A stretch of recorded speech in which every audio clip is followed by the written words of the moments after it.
ఈ కాలంలో యువత ఇంజనీరింగ్ అయిపోయి ఎంబీఏ అయిపోయి కూడా ఖాళీగా కనపడుతూ ఉంటారు చాలామంది. ఏంటంటే సరైన ఉద్యోగం రాలేదు, ఇంటర్వ్యూస్ అటెండ్ చేస్తున్నాను కానీ నాకు కావాల్సిన ఉద్యోగం దొరకలేదు, లేదా వీసా కోసం ట్రై చేస్తున్నా.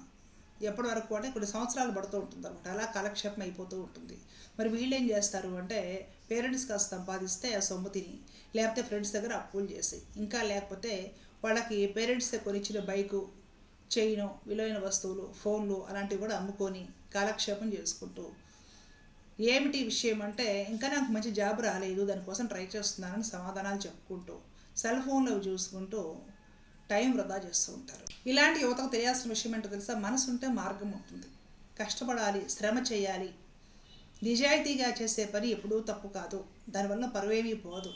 చిన్న పనైనా సరే శ్రమపడి నిజాయితీగా చేయడంలో ఒక తృప్తి ఉంటుంది, ఒక అనుభవం కలుగుతుంది. జీవితంలో మనం అనుభవం గడిస్తూ 4 మెట్లు ఎక్కవచ్చు. ఈ విషయం ఎలా తెలుస్తుంది యువతకి అంటే వాళ్ళు ఆ పని చేస్తేనే, ఆచరణలో పెడితేనే తెలుస్తుంది.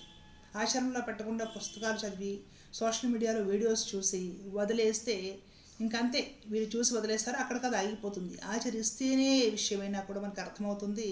ఆచరిస్తేనే అడుగు వేసుకుంటూ వెడితేనే 100 అడుగులు అవుతాయి, 1000 అడుగులు అవుతాయి, 1,00,000 అడుగులు, కోటాను కోట్ల అడుగులు అవుతాయి.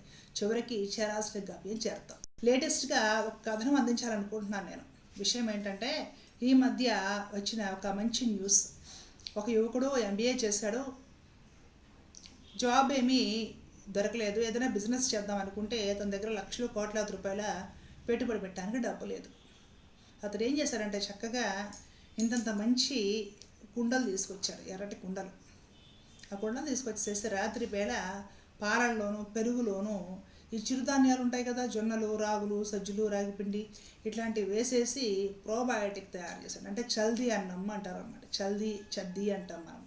రాత్రంతా కూడా ఒక్కొక్క దాంట్లో ఒక్కొక్క ఫ్లేవర్, ఇది రాగులు, ఇది సజ్జలు, ఇది మల్టీగ్రెయిన్స్కి, ఇది అన్నము, ఇట్లాగా ఈ చద్ది అన్నాలు రాత్రి బాగా పెరుగులో వేసేసి తోడబెట్టి దాంట్లో పొద్దున బాగా కలిపి ఒక స్టాల్ లాగా ఏర్పాటు చేస్తున్నాడు రోడ్డు పక్కన. ఆ స్టాల్లో ఈ కుండలన్నీ పెట్టేసేసి చక్కగా ప్లేట్లో వాళ్ళకి ఏ ఫ్లేవర్ ఏది కావాలో ఆ చద్దన్నం పెట్టేసేసి దాంట్లో తినడానికి ఏదో ఉల్లిపాయలు, కొత్తిమీర, కారపూస లాంటిది వేసేసి చక్కగా మంచి ఫ్లేవర్స్ తోటి అందిస్తున్నాడు. ఉదయమే వాకింగ్కి వచ్చేవాళ్ళు, లేకపోతే హడావిడిగా వెళ్ళేవాళ్ళు, డయాబెటిక్ పేషెంట్స్, వాళ్ళందరూ కూడా అక్కడ తినడానికి ఆసక్తి చూపిస్తున్నారు. ఆ విధంగా అతనికి ఖర్చులన్నీ పోయేసేసి ఒక 5,000 పెట్టేస్తే ఒక 2,000 అతనికి మిగులుతున్నాయట. ఏమిటి, రోడ్డు పక్కన ఒక చిన్న స్టాల్ పెట్టుకుంటే తిన్న వాళ్ళు కూడా చాలా ఇంట్రెస్టింగ్గా మంచి రివ్యూస్ ఇస్తున్నారు అనమాట.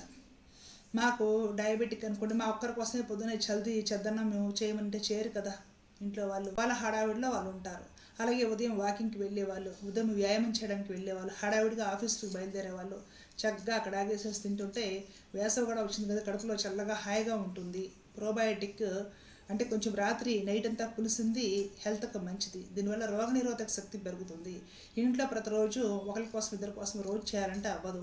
ఇక్కడ రెడీగా ఉంచుతున్నారు, హ్యాపీగా ఇక్కడికి వచ్చేసి తినేసి పెడుతున్నాం అనేసి అక్కడికి వచ్చిన పెద్దలు అందరూ కూడా మంచి రివ్యూస్ ఇస్తున్నారు. అంటే ఐడియాలజీ చూడండి, తప్పే ఉంది.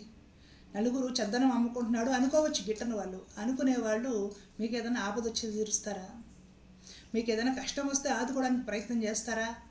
కనీసం మాట సహాయమైనా చేస్తారా? ఈ రోజుల్లో చెయ్యరండి. ఎప్పుడు కూడా శ్రమ ఏవ జయతే, శ్రమ ఏవ జయతే, శ్రమ ఏవ జయతే గుర్తుపెట్టుకోవాలి. శ్రమ, మనం కష్టపడి చేసే పని ఏదైతే ఉంటుందో ఆ పనిలో మనము నిజాయితీగా మనం పనిచేసామంటే, ఓర్పుగా పనిచేసామంటే మొదట్లో సక్సెస్ లేకపోయినా సరే విసుగు విరామం లేకుండా కృషి చేస్తామంటే ఖచ్చితంగా ఒకరోజు సక్సెస్ వస్తుంది, పేరుకు పేరు వస్తుంది. మంచి అనుభవం గడించి మనం చేసే పని 10 మంది పాఠాలుగా, కథలుగా చెప్పుకొని నేర్చుకుంటారు. జీవితం అంటే అది. ఈ మధ్య నేను ఇంకొన్ని విశేషాలు కూడా చూశాను అనమాట. ఉదయం మనం గ్రౌండ్కి వెళ్తాం కదా, ఎక్సర్సైజ్ చేయడానికి, వాకింగ్కు, జాగింగ్కు ఉదయం గ్రౌండ్కి వెళ్తాం ఉదయం వేళ. కొందరు కుర్రవాళ్ళు ఏం చేస్తారంటే పొద్దున్నే చక్కగా ఫ్రూట్స్ తెచ్చుకుంటారనమాట.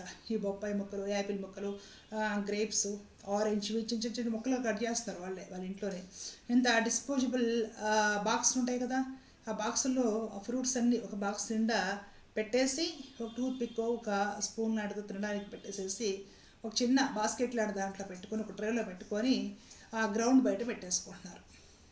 అంటే వాకింగ్కి వచ్చిన వాళ్ళు, మనలాగా జాగింగ్కి వెళ్ళే వాళ్ళు, వ్యాయామం చేయడానికి వెళ్ళే వాళ్ళు ఈ ఫ్రూట్స్ తినాలి ఉదయం అనుకుంటే ఇంట్లో 4-5 రకాల ఫ్రూట్స్ ఉండి ఏర్పాటు చేస్తారు, చేయరు, చెప్పలేం. అక్కడైతే 4-5 రకాల మిక్స్డ్ ఫ్రూట్స్ కలిపేసేసి కట్ చేసి ముక్కలు నీట్గా పెట్టుకుంటున్నాయి డిస్పోజబుల్ బాక్స్లో.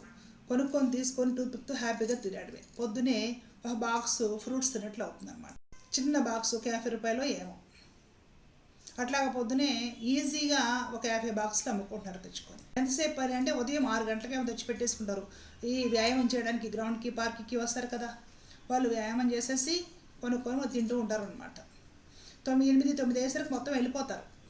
ఆ అబ్బాయి కూడా తర్వాత కాలేజీకి వెళ్ళిపోతాడు ఇంటికి వెళ్ళి. కనుక రోజు ఉదయం కొన్ని గంటల వ్యవధిలోనే అందరికీ ఒక హెల్తీగా ఉండే ఫ్రూట్స్ పోషకాహారాన్ని అందిస్తున్నాడు. తన పాకెట్ మనకి తను సంపాదించుకుంటాడు, తల్లిదండ్రుల మీద ఆధారపడకుండా. ఎవరిని మోసం చేయడం లేదు.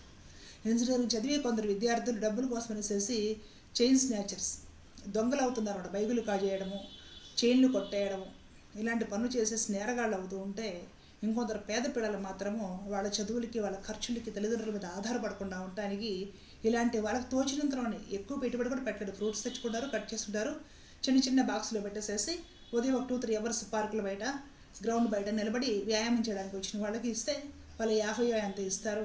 వాళ్ళకి ఆ ఫ్రూట్స్ ఖర్చులు పోయి సగానికి సగం మిగులుతాయి. దాంతో వాళ్ళు గడుపుకుంటున్నారు, చదువుకుంటున్నారు. ఆలోచించండి. ఇలాగా మనసుంటే మార్గం ఉంటుందండి.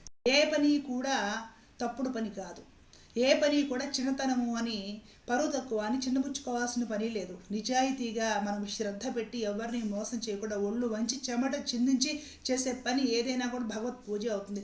భగవద్గీతలో పరమాత్మ కర్మ చేయమని చెప్పాడు. వాళ్ళని వీళ్ళని వంచమని, లేదంటే గొలుసులు బైకులు కాజేయమని, నేరాలు చేయమని చెప్పాడు ఎక్కడైనా. కాబట్టి యువత తెలుసుకోవాలి.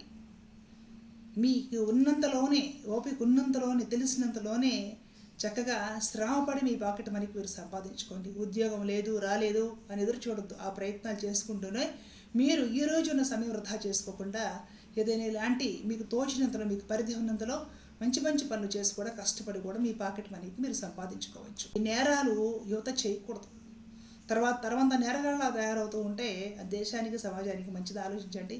కాబట్టి నైతిక విలువలతో కూడిన ఆరోగ్యకరమైన సమాజాన్ని నిర్మించుకోవడానికి అందరం కృషి చేద్దాం. జై హింద్.